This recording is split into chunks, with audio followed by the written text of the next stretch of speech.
Recently অভির এক বন্ধুর birthday পার্টিতে গেছিলাম। ওর নাম মিনি। অভি ওকে ভালোবেসে লক্ষ্মী পেঁচা বলে ডাকে। অবশ্য আমার সাথে ওর প্রথম আলাপ এই বার্থডে পার্টিতেই, তবে এতটুকু আমি বুঝতে পারিনি যে এটাই আমাদের প্রথম আলাপ ছিল। টেস্টি টেস্টি খাবার, নানা রকম এক্সাইটিং গেম, তার সাথে এত সুন্দর অতিথি আপ্যায়ন, সব মিলিয়ে এক অনবদ্য অভিজ্ঞতা হয়েছিল আমার। এত কিউট, এত সুন্দর একটা মেয়ের নাম লক্ষ্মী পেঁচা হতে পারে বলো? তবে এটা মানতেই হবে ওদের বন্ধুত্ব জুটি সেরা। অভি আবার জন্মদিন উপলক্ষে ওর জন্য এই কবিতাটাও লিখেছে, তোমরা পজ করে দেখতে পারো। স্টার্টারে ছিল ফিশ বল, তার সাথে চিকেন পকোড়া আর পনির পকোড়া। আয়োজন তো খুব সুন্দর ছিল। বাইরে ককটেল, স্টার্টারের অনেকগুলো কাউন্টার ছিল, তার সাথে ফুচকা।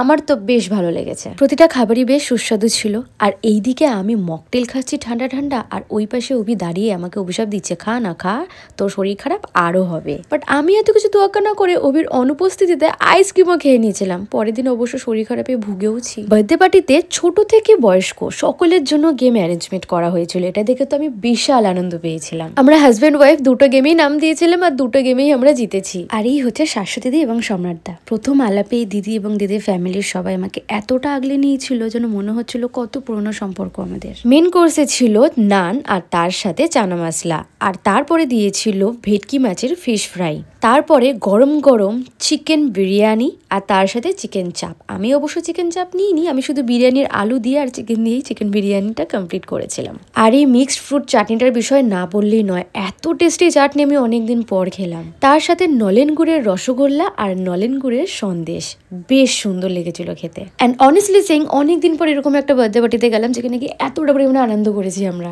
ভিডিওটা ভালো লাগলে লাইক, শেয়ার, সাবস্ক্রাইব আর কমেন্ট করে দিও। দেখা হচ্ছে পরবর্তী ব্লগে। টাটা।